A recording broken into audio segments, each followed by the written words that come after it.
ये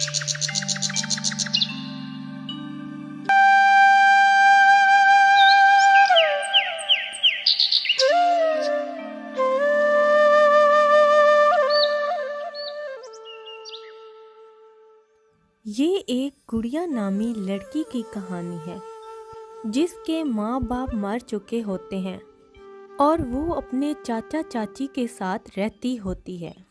हर रोज़ सुबह सवेरे गुड़िया गांव के नल से पानी भरने के लिए आती। पानी भरने के बाद घर जाकर सबके लिए नाश्ता बनाती और घर की साफ सफाई करती। इसके बावजूद उसकी चाची उसे डांटती, बुरा भला कहती। ये है रानो, गुड़िया की चाची। उधर सूरज तपा हुआ है और इधर रानो। हाय ये धूप, मेरा तो गोरा रंग काला ही न पड़ जाए। कम वक्त छाता लाना भी भूल गई। बोला भी था इस कम वक्त गुड़िया को कि जा तू चली जा, लेकिन ना, घर जाकर इस मनहूस मारी की खबर लूंगी मैं अच्छी तरह से। काम ना करने के बहाने ढूंढती रहती है, मनहूस ना हो तो। मेरे तो नसीब ही खराब है, पता नहीं कहाँ मरी हुई है ये मनहूस मारी। इतनी तौफीक नहीं है कि जाके चाची को पानी ही दे दूं। आओ आओ महारानी साहिबा, आराम करने से फुर्सत मिल गई तुमको। इतनी धूप से आई हूँ मैं, लेकिन तुमसे इतनी तौफीक ना हुई कि चाची को पानी ही दे दूं। लो जी अब मगरमच्छ के आंसू शुरू। मैं सब जानती हूँ तुम्हारी चालाकियाँ। जब तुम्हारे चाचा आ जाए ना तो उनके सामने ये आंसू बहाना। मुझ पे इनका कोई असर नहीं होने वाला। जा के मेरे लिए चाय बना, मैं थक गई हूँ। किसी ना काम की चाय बनाई है, अब जल्दी जल्दी खाना गरम कर ले, तेरे चाचा आने वाले होंगे। लो वो आ भी गए। बिल्कुल सुस्त और कायल है, पता नहीं कहाँ से मेरे पल्ले पड़ गई। अरे भगवान, तू इस बेचारी को क्यों हर वक्त डांटती रहती है? इसने आखिर तेरा क्या बिगाड़ा है? कभी तो इसे बख्श दिया कर, आखिर ये भी इंसान है। देखो गुड़िया बेटा, तुम अपनी चाची की बातों का बुरा मत मनाया करो। इसकी सिर्फ जबान कड़वी है, वैसे दिल की बहुत अच्छी है। नहीं, आखिर मैंने इसे क्या ऐसा कह दिया जो आप मुझे इतनी बातें सुना रहे हैं? इसको जो भी कहती हूँ ना, इसके भले के लिए कहती हूँ मैं। अब तुम्हारे चाचा भतीजी का सोलो ड्रामा खत्म हो गया हो तो खाना दे दो, मेहरबानी होगी तुम्हारी। गुड़िया अपने चाचा और चाची को खाना देती है और खाना देने के बाद जंगल में लकड़ियां जमा करने के लिए चली जाती है।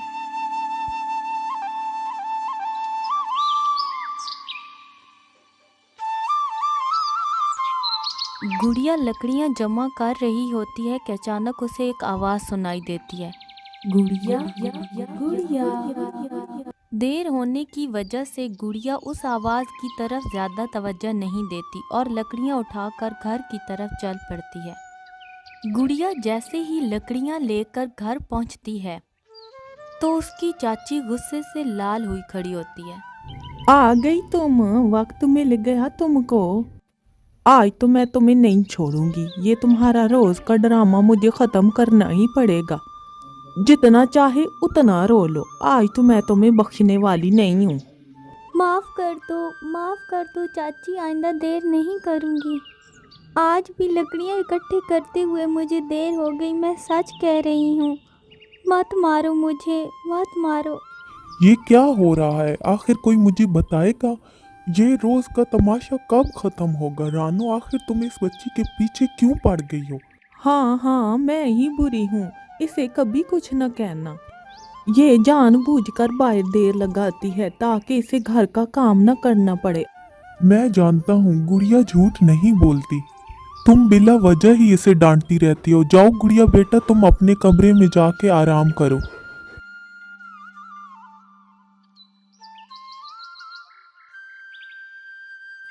रानो, तुम्हें क्या हो गया है? तुम गुड़िया से इतनी नफरत क्यों करती हो? उसके लिए दिन ब दिन तुम्हारी नफरत बढ़ती ही जा रही है।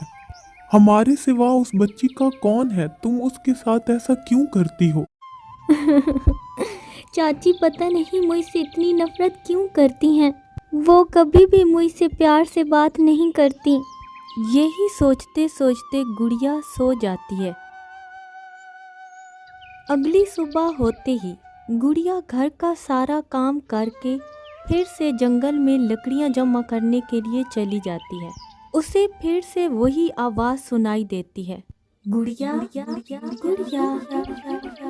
गुड़िया उसी तरफ चल पड़ती है जहाँ से वो आवाज आ रही होती है। गुड़िया आ जाओ मेरे पास, गुड़िया आ जाओ।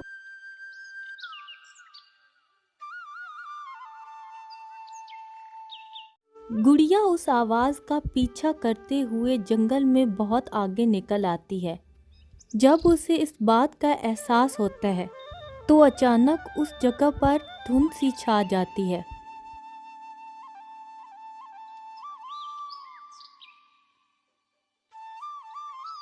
जैसे ही वो धुंध खत्म होती है, गुड़िया खुद को एक बहुत ही खूबसूरत जगह पर पाती है, मानो जैसे कि जन्नत। गुड़िया बहुत ही हैरान होती है और खुद से बातें करते हुए यूं ही आगे चलती जाती है। ये ख्वाब है या हकीकत, मुझे तो कुछ समझ नहीं आ रही। मैंने आज से पहले इस कदर खूबसूरत जगह कभी नहीं देखी। ये ख्वाब ही है, और अगर ये ख्वाब है तो ये कभी ख़त्म ना हो।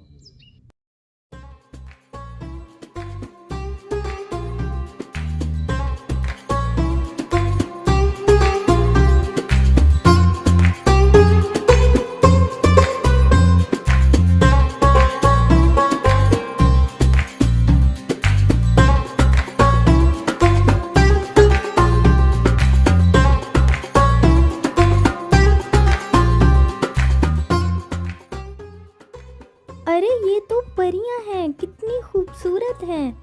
मैं कहीं परिस्तान तो नहीं आ गई हूँ। देखो गुलनार परी, ये वही लड़की है ना जिसका जिक्र हमने मलका से सुना है। हाँ नीलम परी, तुम ठीक कह रही हो, ये वही लड़की है, वरना मलका के हुक्म के बगैर तो यहाँ परिंदा भी पर नहीं मार सकता। आओ गुलनार परी, तो फिर इसे मलका के पास लेकर चलते हैं। तुम गुड़िया हो ना? तुम ये सोच रही हो ना कि तुम यहाँ कैसे पहुँची हो? तुम खुद यहाँ नहीं आई हो, तुम्हें लाया गया है, वरना किसी इंसान का यहाँ आना नामुमकिन है। तुम परेशान मत हो, हम तुम्हें तुम्हारी मंजिल तक ले चलते हैं, बस तुम हमारे पीछे पीछे चलती आओ।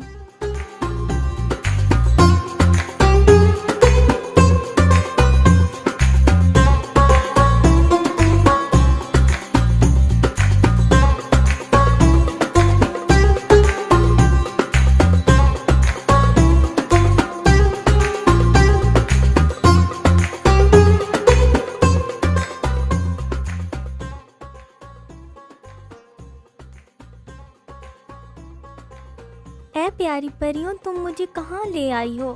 ये कौन सी जगह है? मुझे बहुत डर लग रहा है।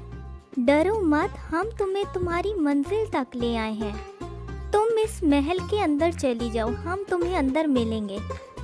गुड़िया परियों का कहना मानकर महल के अंदर चली जाती है।